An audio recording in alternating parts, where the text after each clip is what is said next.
ఈరోజు మీ కుటుంబాలు ఏం ఆలోచిస్తున్నారో మీ కుటుంబాల కోసం ఆలోచించండి. ఎందుకు ఈ భూమి మీద ఏమి ఆశించవద్దు అని చెప్తున్నాను అనంటే, మీరు ఎన్ని కోరుకున్నవన్నీ మీకు వచ్చినా ఏ ఒక్కటి కూడా మీతో వచ్చేది కాదు. ఏ ఒక్కటి కూడా మీ ప్రాణాన్ని కాపాడేది కాదు. మిమ్మల్ని పరలోక నడిపించేది కాదు. అవునో కాదో మీకు తెలుసు. ఎంతమంది ఎన్ని సంపాదించుకున్నవన్నీ ఎలా వదిలేసి వెళ్ళిపోయారో మన కళ్ళతో మనం చూస్తున్నాం కదా. కానీ వాళ్ళందరికీ రక్షణ అనే భాగ్యం ఉందా? వాళ్ళందరికీ రక్షణ అనేది ఉందా? రక్షణ లేకుండగా ఈ లోకంలో ఎన్ని సంపాదించుకుని వెళ్ళిపోయినా అంతా వ్యర్థం. కానీ రక్షణ అనేటువంటి ఆ భాగ్యాన్ని పొందుకొని ఈ లోకంలో ఏమీ లేకుండగా వెళ్ళిపోయినా కానీ ఆడు చాలా ధనవంతుడు. బైబిల్లో లాజరు ధనవంతుడి గురించి యేసుప్రభులు వారు చెప్తున్నప్పుడు చాలా ఆనందం, ఆశ్చర్యం వేస్తుంటుంది. ఎందుకంటే పాప ధనవంతుడికి అన్నీ ఉన్నాయి, కానీ ఏమీ లేదు వాడికి.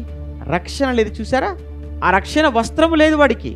కానీ ధనవంతుడు లాజరు పరిస్థితి చూడండి, ఏమీ లేవు. భూమి మీద ఏమైనా ఉన్నాయి ఆయనకు? ఏమీ లేదు. కానీ రక్షణను సంపాదించుకోగలిగాడు.